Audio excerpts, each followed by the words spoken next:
Hello. I had a very long and interesting conversation today with a group of people for about 2 to 3 hours in regards to philosophy. And throughout the conversation, we went to many ideas of religions and to ideal morals. Like, if is there objective morality, or um, is it like impossible to find what is truly right? Um, and among all that conversation, there were some people who were less engaged than others, and one of them said that in regards to religion, that there's not really much new things you can say. Like, anything that has been that you think you've said about religion or heard about religion has already been said hundreds of times. And so there's nothing really new being brought to religion. And therefore, they concluded that it's not really worth talking about religion. And besides the nuances of maybe, I don't know, talking to your kid about religion, or maybe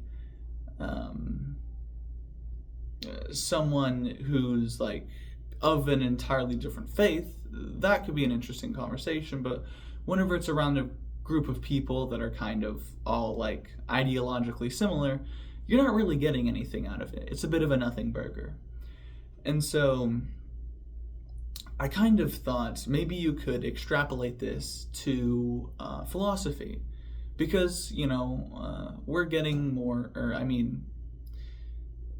the newer generations are getting more educated than ever on all sorts of things, because there's a vast amount of information out there.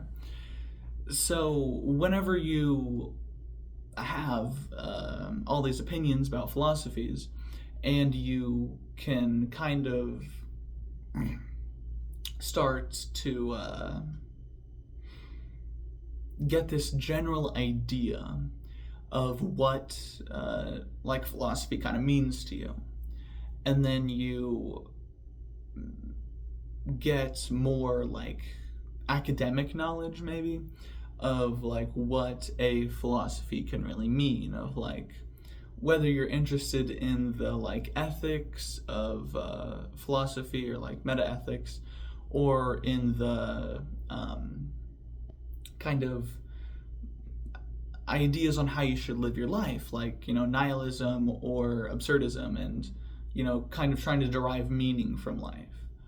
And there's all these different branches of philosophy, but eventually, I think, there may come a time whenever you'll no longer get anything out of talking about philosophy, especially with a group of people that are kind of all ideologically similar.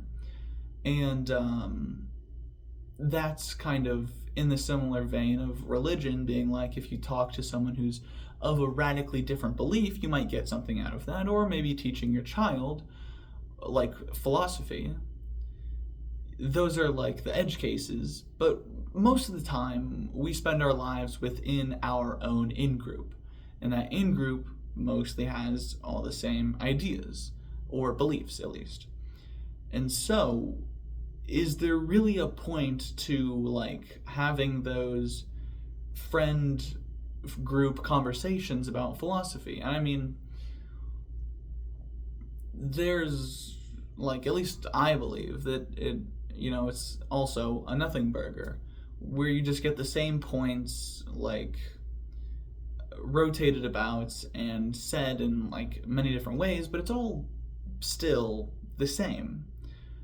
And you can't really create anything new from these same dialogues.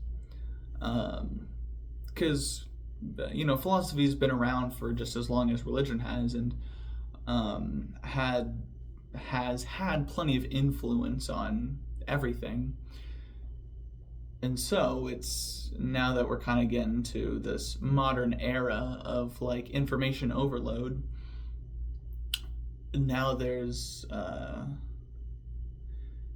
kind of the general idea, the mainstream ideas of philosophies, similar to like the mainstream ideas of religion, where you have your Abrahamic ones or your Eastern religions, and the same thing, you kind of have your Western philosophies and your Eastern philosophies, and you can break them down into like what they are and what they believe and kind of how they orient themselves with, I guess, the world. And the one thing you can't really get from them, just like from a knowledge understanding, is the experience of being in that philosophy or being within that religion.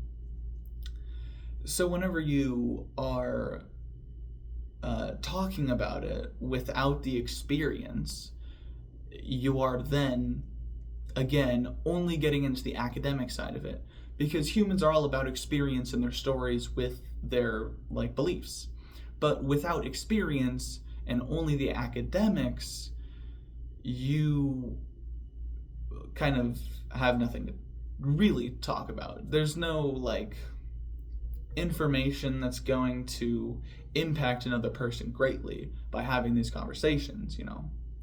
So if you're going to talk about philosophy, I think, at least me personally, is that you should have your own like personal experiences with that ideology or religion, and use that before you get into like what it means to be an absurdist, or like those general ideas that you get from philosophies or religions.